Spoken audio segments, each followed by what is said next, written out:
പുനലൂർ താലൂക്ക് ആശുപത്രി കൂടുതൽ മോടി പിടിപ്പിക്കുന്നതിന്റെ ഭാഗമായാണ് ആശുപത്രിയുടെ പരിസര പ്രദേശങ്ങളിൽ സമാധാന പ്രവർത്തനങ്ങൾ നടന്നത്. ആശുപത്രിയിലെ എല്ലാ ജീവനക്കാരും സൂപ്രണ്ടും സമാധാന പ്രവർത്തനങ്ങളിൽ പങ്കെടുത്തിരുന്നു.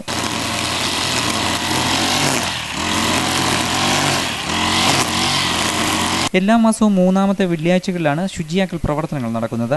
സ്റ്റാഫ് കൗൺസിലിന്റെ നേതൃത്വത്തിൽ പരിസരം വൃത്തിയാക്കിയും പുതിയ ചെടികൾ നട്ടുപിടിപ്പിച്ചുമാണ് ആശുപത്രി പരിസ്ഥിതി സൗഹൃദ ആശുപത്രിയാക്കാൻ ഒരുങ്ങുന്നത്. ആശുപത്രിയിലെ എല്ലാ ജീവനക്കാരും ഒറ്റക്കെട്ടായി നിന്നുകൊണ്ടാണ് സൗന്ദര്യവൽക്കരണം നടത്തുന്നതെന്ന് താലൂക്ക് ആശുപത്രി superintendent doctor Shahir Shah live വാർത്തയോട് പറഞ്ഞു. എല്ലാ മാസത്തെയും മൂന്നാമത്തെ വെള്ളിയാഴ്ച ദിവസം ആശുപത്രിയുടെ പരിസരങ്ങൾ വൃത്തിയാക്കുക എന്നുള്ള പരിപാടി, ആശുപത്രി ബ്യൂട്ടിഫിക്കേഷൻ പ്രോഗ്രാം, ആശുപത്രി സൗന്ദര്യവൽക്കരണ പരിപാടി, അത് ആശുപത്രിയുടെ കളകൾ പറിക്കുവാനും അതേപോലെ പൂമരങ്ങൾ വെച്ച് പിടിപ്പിക്കാനും വേണ്ടിയാണ് തീരുമാനിച്ചിരിക്കുന്നത്.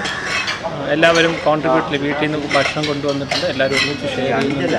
അതുകൂടാതെ ഇന്നത്തെ ദിവസം 100 കണിക്കൊന്നകൾ അവിടെ വെക്കുന്നുണ്ട് ആശുപത്രി. News bureau, Punalur.